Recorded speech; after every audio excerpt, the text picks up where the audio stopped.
Hello guys, so for today's video ay gagawa ko ng rice gamit ang aming bagong biling Instapot. At usually ang ginagamit ko ditong rice ay ang jasmine rice.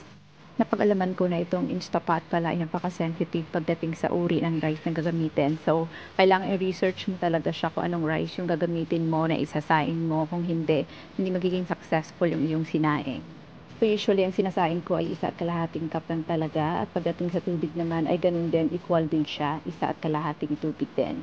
Huwag na huwag magkamali ng 2 cup or gagamitan natin yung daliri, which is usually yung ginagamit natin pang sasain kasi kung hindi siya hilaw, magiging mabasa yung rice. Anyway, itong aming Instapot ay available sa Lazada at ilalagay ko na lang sa description ang link. Pwede kayong umorder. Murang-mura na siya ngayon, unlike nung binili ko siya nasa 16,000 pesos. And alam ko ngayon, nagkaroon sila ng sale at 14,000 na lang po siya.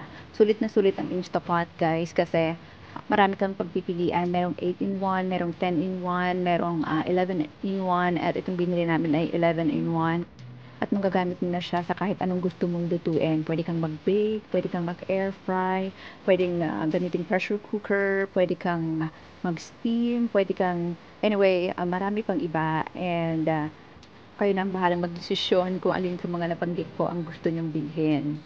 Nasa sa inyo na yan at alam niyo naman kung anong kailangan niyo sa pagluluto. Anyway, pag-click niyo lang na Lazada link, ay makikita niyo naman talaga ang reviews ng product na to. Napakaganda. At kaya naman nainganyo din talaga kaming bumili. Isa din sa dahilan na binili namin itong Instapot kasi since maliit lang yung kitchen namin, kailangan namin mag-save ng space. So since all-in-one na siya, itinabi na namin yung aming rice cooker, itinabi na namin yung aming air fryer. Dahil dito sa Instapot, magagawa mo na lahat.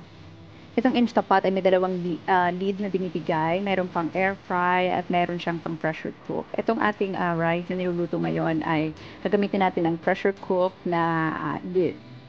Daw ang pagluluto ng rice ay 3 minutes lang talaga, pero kailangan i-preheat mo pa siya, which it takes 10 minutes at dun pa lang siya mag-uumpisang magluto. Napakadali lang magluto ng rice dito. Kailangan mo lang siyang i-set sa high temperature and 3 minutes and then start.